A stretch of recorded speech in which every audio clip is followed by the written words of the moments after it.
여러분의 건강을 위한 위대한 프로젝트 임박사의 밥상 동의보감이 오늘도 여러분을 찾아갑니다.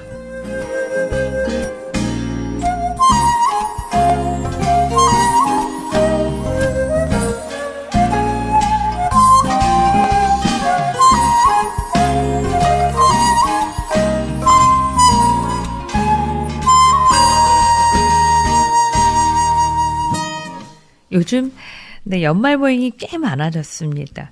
파티도 있고 또 크고 작은 그런 행사나 그런 모임들 많이 있었을 텐데요. 이럴 때 운전할 때 가장 조심해야 될 부분이 무엇인가? 여러분들의 생각하시기엔 얼핏 음주운전이 아닐까 이렇게 생각하실 수도 있겠는데요. 여러분들이 반드시 더 추가해서 체크해 보셔야 할 부분들이 있습니다. 바로 내가 평상시에 사용하는 약을 복용한 후에 운전하면 안 되는 약들이 있습니다. 최근에 연말에 또 크리스마스 이브에 주차장에서 1톤 트럭 운전기사가 30여 대의 차를 들이받는 그런 사건이 있었는데요. 놀랍게도 이 화물차 운전자는요, 이 비염약을 복용한 후에 운전한 것이 사고의 원인이라고 밝혔습니다. 또 연구조사에 의하면은 실제로도 운행 전에 의약품을 복용한 운전자 중에서 76.2%가 운전에 영향을 받은 적이 있는 것으로 보고가 됐는데요. 사실 이 음주운전보다 더 위험할지도 모르겠습니다. 전 세계적으로 이렇게 이제 약물을 복용하고 사고가 내는 경우가 증가하고 있는 추세인데요. 선진국일수록 음주운전에 대해서 굉장히 엄격하고 또 음주운전 사고 비율은 그래서 점점 더 줄고 있는 반면에 이렇게 약물로 인한 사고가 늘어나고 있습니다. 최근 미국에서 발표한 연구에 따르면요, 치명적인 차량 충돌 사고의 가장 주요한 원인을 약물로 뽑고 있습니다. 이렇게 약물과 관련해서 이 사고의 비율도 점점 올라가고 있는데요. 음주운전보다도 오히려 약물로 인한 그런 사고가 더욱더 앞질러 가고 있습니다. 우리가 약물로 인한 교통사고다 하면 마리아나나 무슨 각성제 같은 오남용으로 떠올리시겠지만은 병원에서 처방받은 약, 그리고 또 우리가 그 처방전 없이도 사용할 수 있는 일반 의약품에서도 운전의 부주의를 유발할 수가 있습니다. 운전을 해야 된다면 특히 이제 환절기에 특히 사용하는 알레르기성 비염약과 종합감기약은 여러분들 특별히 더 조심하셔야 됩니다. 이런 약에는요, 콧물, 재채기와 같은 증상 완화를 위해서 사용되는 항히스타민제가 있습니다. 이 성분은 운전자에게 영향을 미칠 수가 있기 때문인데요. 여러분들 이 연구 결과에서도 되게 재미있는 연구가 있었습니다. 미국의 아이오와 대학의 연구 결과 항히스타민제 성분인 디펜히드라민이 들어간 약을 먹고 운전하는 경우에는요, 면허 취소에 해당하는 혈중 알코올 농도가 0.1 상태의 음주운전보다 더 위험할 수 있다는 것으로 나타났습니다. 그 밖에도 처방약 가운데서 불안증 치료약, 또 우울증, 또 저혈당을 유발할 수 있는 당뇨약, 고혈압 치료제, 근육 이완제, 진통제 다 이런 다양한 약들이 운전에 영향을 준다는 겁니다.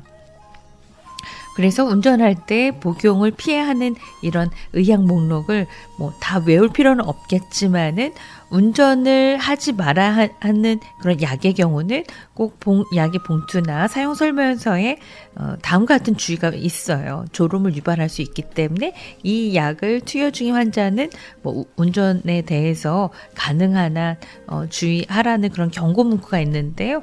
이런 약을 있는지 아닌지 여러분들 꼼꼼히 살펴봐야 될 텐데요. 하지만 약에 대해서 사이드 이펙트나 경고에 대한 문구를 찾으려면 너무나 보이지 않는 빽빽하게 또 몇 장에 걸쳐서 이렇게 나오잖아요. 그래서 이거를 다 보기가 어렵다 하시는 경우는 이 주치의와 상담하셔서 내가 항상 평소에 먹고 있는 약 중에서 혹시 이렇게 운전하면 안 되는 그런 약이 있는지 그걸 좀 살펴보셔야 되고요.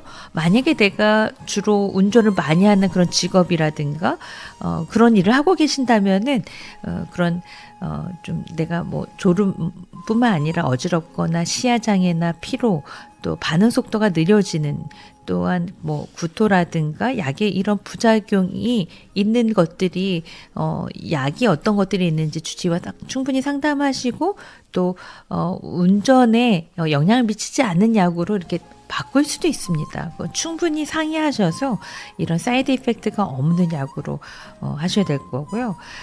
그렇다면 무조건 운전할 때 약을 피해야 되느냐? 그렇지도 않습니다.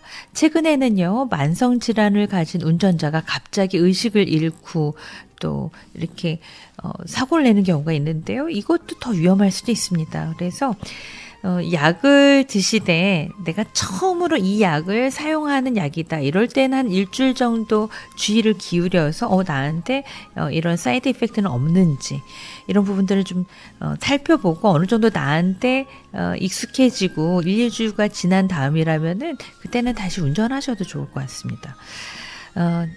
참 쉽지가 않은데요. 우리가 이제 3, 40대라면은 적어도 약을 뭐 1.7개 그리고 이제 60대 이상이라고 하면은 하루에 평균 약을 8.7개 약을 복용한다고 합니다. 굉장히 가지수도 많고 또 서로 상호작용하는 경우도 많이 있습니다. 또 이런 부분들이 운전에 미칠 수 있는 영향이 더욱더 큰데요. 여러분들 반드시 내가 운전을 많이 한다 이런 경우에는 주치의와 상담하셔서 이 약에 대한 이런 부작용들도 한번 좀 생각해 보시고 또 영향 미치지 않는 범위 내에서 안전하게 운전하셔야 되겠습니다. 네, 요즘 들어서 연말 모임이라 이렇게 운전해야 되는 경우도 많이 있으실 텐데요. 반드시 약에 대해서 조금 내가 부담스럽거나 운전하는 게 부담스러우시면요. 뭐 택시를 타시든 다른 사람한테 좀 부탁을 하시든 좀 나하고 생명하고도 밀접하게 관련되어 있는 게 운전입니다. 그래서 운전만큼은 여러분들 주의하셔야 되겠습니다. 네, 여러분들 오늘 임박사의 밥상 동의보감에서는요. 복용하면 운전하면 안 되는 그런 약들에 대해서 알아봤고요. 여러분들이 한 분 한 분 다 건강해지시는 그날까지 임박사의 밥상 동의보감은 계속됩니다.